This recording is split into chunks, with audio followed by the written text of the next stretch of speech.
Objects don't really exist, not fundamentally.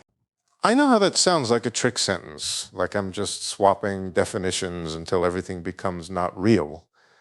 But I'm not trying to be clever. I'm pointing to a serious idea that keeps resurfacing in modern physics. The world may not be built out of separate, self-contained things at its deepest level. And in a moment, we'll see why black holes of all things force us to rethink what it even means for an object to exist. First, let's be clear about what this claim does not mean. When I say objects don't really exist, I don't mean nothing exists. I don't mean your coffee mug disappears when you close your eyes. I don't mean the world is a hallucination. And I'm not saying you should stop trusting everyday reality. I mean something more precise.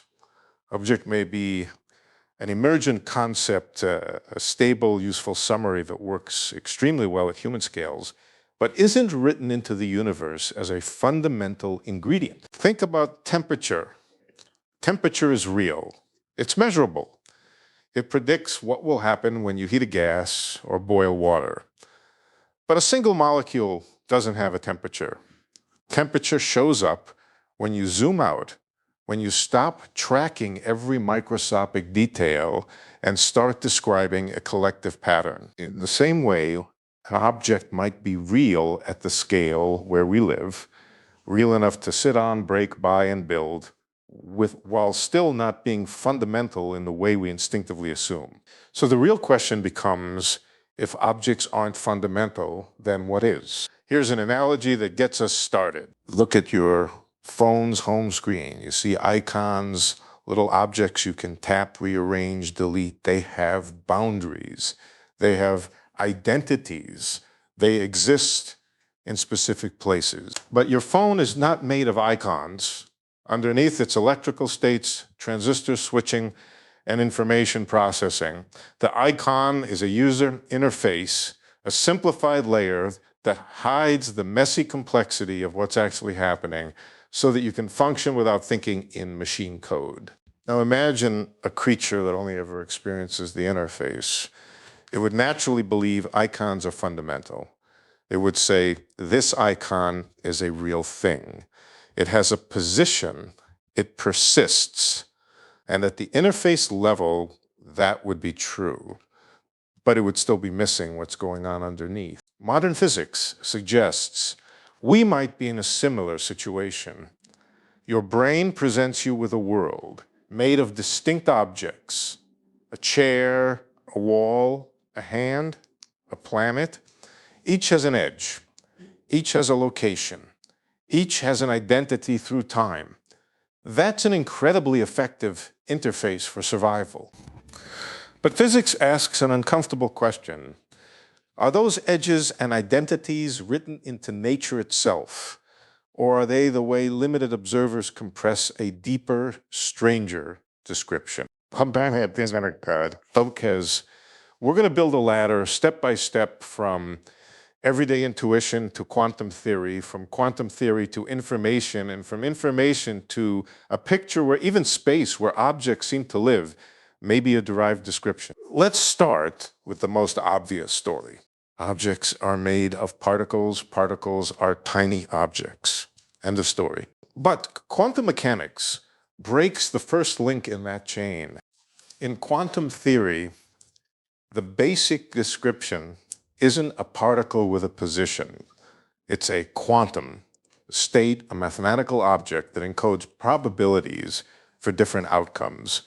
And crucially, many properties we like to assign position, momentum, spin along a chosen axis aren't all simultaneously definite in the classical sense. That's not philosophy. It's what experiments demand. Pattern interrupt. If object means a thing with definite properties at all times, then quantum mechanics already puts that definition under pressure. Then quantum field theory goes further. What we call particles aren't little beads flying around like dust. They're better described as excitations of fields. An electron is an excitation of the electron field. A photon is an excitation of the electron field. A photon is an excitation of the electron field. And fields at the deepest level aren't stuff in the everyday sense either. They're a framework that defines what can happen, what values can occur, how they change, and how different regions of a system correlate. So the foundation begins to look less like a box of objects and more like a web of evolving states. Now here's the next question. If the world is quantum underneath, why do we experience crisp, stable objects at all? Why does a table feel like a table instead of a cloud of quantum uncertainty? This is where a key established idea comes in: decoherence. Decoherence happens when a quantum system interacts with its environment, air molecules, stray photons, vibrations, thermal noise, countless degrees of freedom. You are not tracking those interactions, entangle the system with the environment. Information about certain possibilities leaks outward in a way that makes interference between alternatives effectively inaccessible. From the viewpoint of an embedded observer, someone inside the system, reality begins to look classical: definite outcomes, stable properties, persistent objects. Decoherence doesn't mean the universe stops being quantum. It means that for practical observers, the world becomes describable using stable classical-like patterns. Certain states become robust, and everything else becomes too scrambled to matter. Here's a blunt summary. Objects are what remain predictable when you stop tracking microscopic details. A chair is a stable pattern. A rock is a stable pattern. Your body is a stable pattern. The stability is real. But the objectness with crisp boundary, the permanent identity, the sense of separateness may be something like a convenient shortcut. Now we hit a question that seems philosophical until you take it seriously. If an object is a stable pattern, what exactly defines its boundary? Where does it truly end? Schrar in Dionysus Deidete came for Broputcher Brodirin once. Vowels incritically ran into trouble. Air molecules bounce off it, heat flows through it, photons scatter from it, sound passes through it, atoms vibrate, electromagnetic fields extend beyond it. Even in everyday life, the world doesn't come naturally labeled into separate blocks. We label it because labeling is useful. So maybe an object's boundary isn't a physical line carved into reality. Maybe it's an informational boundary, a point where, for the questions we're asking, we can treat a pattern as approximately independent. And now we reach the part where black holes become relevant. Because black holes don't just challenge our understanding of objects, they challenge our understanding of information itself, and that forces a new way of thinking about boundaries. Imagine throwing a book into a black hole, and by just losing paper, you're losing the detailed information that distinguished that particular book from any other arrangement of atoms. But quantum mechanics strongly suggests that information is not allowed to simply vanish. Quantum evolution is built to preserve information, even if it gets scrambled beyond recognition. This creates the black hole information problem in intuitive terms. If a black hole evaporates, what happened to the information about what fell in? If the answer is it's destroyed, quantum mechanics is in trouble. If the answer is it's preserved, then our classical picture of objects falling into an interior region of space-time is incomplete. And here comes one of the strangest clues in all of theoretical physics, black hole entropy scales, with the area of the event horizon, not with the volume inside. If you think a black hole is a container full of stuff, you'd expect the number of internal possibilities to scale with volume. But the math points to area. That suggests something radical. The most fundamental bookkeeping of physical information might live on boundaries, not in volumes full of things. This idea grows into the holographic principle, the proposal that the full information content of a region can be represented on the boundary of that region, like a hologram encoding a 3D image on a 2D surface. Pattern interrupt. If that's even partially true, then our object-centered picture flips. Instead of objects inside space, the deeper story may be relationships encoded on surfaces with objects appearing only as higher level pattern. Now, there's a question you might ask at this point. Is holography just a metaphor, or is it real physics? There is a famous proof of concept in which holography is mathematically concrete. A show associated with Juan Maldacena, and developed through decades of work by many physicists, including ideas closely tied to researchers like Leonard Susskind. Here's the important disclaimer. Adjectivity is best understood in certain idealized spacetimes. Our universe is not exactly that spacetime, so we have to be careful about how far we generalize. But as a proof of concept, it's extraordinary.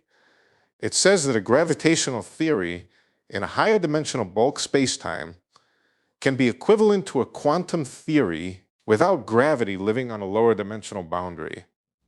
In that setting, what looks like a three-dimensional object moving around inside can correspond to pattern states, operators, correlations in the boundary description. The stems of the loads, the statistic, the stems of the loads. Yeah. Within the barbing, the theory, what you call an object in space, can be a derived feature of a deeper description where object is not basic. This is one reason physicists talk more and more about information, relationships as fundamental. Not because reality is literally made of bits like a laptop, but because the most reliable universal language seems to be about what can be distinguished, encoded, preserved, transformed, and correlated. So what are objects really? From this perspective, an object is a stable, compressible feature of an underlying quantum description, something like a long-lived pattern in a quantum state that survives interaction with the environment. It's the kind of pattern that can be tracked, copied into memory, and predicted without knowing everything. And once you see objects as stable patterns, an uncomfortable but powerful idea follows. The universe might not come pre-divided into things. We divide it into things because that's how embedded observers navigate complexity. Let's add another analogy, because this one matters. Think of a map. A map has borders, regions, labels, roads. But the map is not the territory. The borders are not physical walls in nature. They're conventions that help you compress a complicated landscape into something you can use. And different maps draw different borders depending on the purpose. Objects may be like that. They're maps over underlying physics, extremely useful, remarkably consistent at human scales, but still not the fundamental territory. Now, this doesn't mean objects are arbitrary or imaginary. If two people both point at a chair and call it a chair, they're not hallucinating the same thing. They're identifying a stable pattern that reliably behaves like a chair. The point is that chair is a high-level category, a stable compression, not a fundamental label the universe writes into its deepest laws. Here's another question. You might be thinking, if objects are just patterns, what about the basic stuff those patterns are made of? At everyday scales, matter looks like a substance. At deeper scales, it looks like fields and quantum states. At deeper conceptual levels, it may be best described in terms of information like structures, constraints, symmetries, and correlation. And notice what keeps happening as we go deeper. The language becomes less about things and more about structure. Pattern interrupt. The universe starts sounding less like a pile of bricks and more like a set of rules for how relationships can exist. Well, let's talk about the most stubborn feature of objects' identity through time. When you say, this is my phone, you mean it's the same phone as yesterday. But even in classical physics, the atoms are not fixed. Molecules swap. Heat and air exchange particles. At the quantum level, fields fluctuate constantly. So what does same object really mean? It means the pattern persists. It means there's continuity in the information. The arrangement remains stable enough that you can treat it as the same thing. Identity is not a microscopic absolute. It's an emergent stability property. What's Torah? Same as the elegance thing. So let's take this one step further. Separateness. We intuitively think objects are independent. This object here, that object there. But quantum mechanics introduces entanglement, where parts of a system can be correlated in ways that don't fit the classical picture of separate, locally defined properties. Entanglement doesn't mean magic influence at a distance in the sci-fi sense. It means the best description of the system is not part A has its own state and part B has its own state, but the combined system has a state and the parts are defined only relative to that whole. This pushes against the idea that reality is fundamentally made of separate objects. It suggests reality may be more like a single fabric, with different patterns that can often be treated as separate, but aren't guaranteed to be separate at the deepest level. Now we can return to the boundary question and answer it more carefully. Where does an object end? Ja, nee, zo is een history over all that it is. Ja, one but I top it link down. That's so loses way. You thought it was you. That's at the website. At deeper levels, the universe may not contain sharp object boundaries at all, only regions of stronger and weaker correlation, and descriptions that become more or less useful depending on scale. This is also why physics constantly uses the idea of effective descriptions. At one scale, you talk about solids and objects. At another scale, you talk about atoms, and another fields, and another quantum information like constraints. Each level is real within its domain. None has to be the final word. Now let's talk about what this does not do, because it's easy to mishear this as nihilism. Saying objects are emergent does not make your life fake. It doesn't make love fake. It doesn't make pain fake. It doesn't make meaning evaporate. Emergent phenomena are real at the level where they operate. A hurricane is not fundamental. There is no hurricane particle, but it's real enough to destroy a coastline. Money is not fundamental. There is no money field in quantum theory, but it's real enough to organize society. Language is not fundamental, but it's real enough to change history. Objects are real at the level where human beings live. The fact that they may not be fundamental doesn't reduce their reality, it explains it. So what changes if we take this seriously? First, it changes how we interpret the goal of fundamental physics. We stop asking what are the smallest objects and start asking what is the simplest underlying structure from which object-like behavior emerges. Second, it changes what we mean by fundamental. Fundamental may not mean small. It may mean most general, most invariant, most basic in terms of information and relationship. Third, it changes how we think about space itself. Because if objects are emergent patterns, and if holographic ideas hint that boundary information can encode a bulk world, then space might not be the container holding objects. Space might be part of the interface too, a way of organizing deeper relationships into geometry. That's not a settled conclusion for our universe, but it's a direction modern research repeatedly points toward. Now let's bring everything together into one clean summary. Quantum mechanics undermines the idea that reality is made of objects with definite properties at all times. Quantum field theory replaces tiny beads with excitations of fields and states. Decoherence explains why stable classical objects appear for observers like us. Black hole physics suggests that information and boundaries play a deeper role than volumes full of stuff. And holographic ideas made concrete in proof-of-concept models like EDA-CFT show how a world that looks like objects in space can emerge from a different description where objects are univets, exemply unprojected to question, where objects are not fundamental primitives. So objects don't really exist. Doesn't mean reality is empty. It means reality is layered. At one layer, the one we live in, objects are stable and meaningful.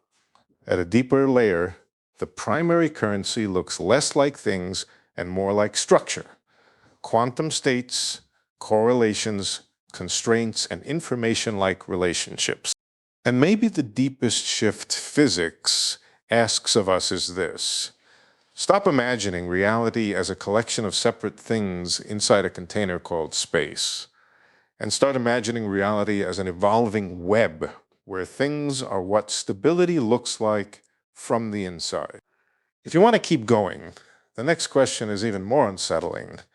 If objects are emergent, what about space itself?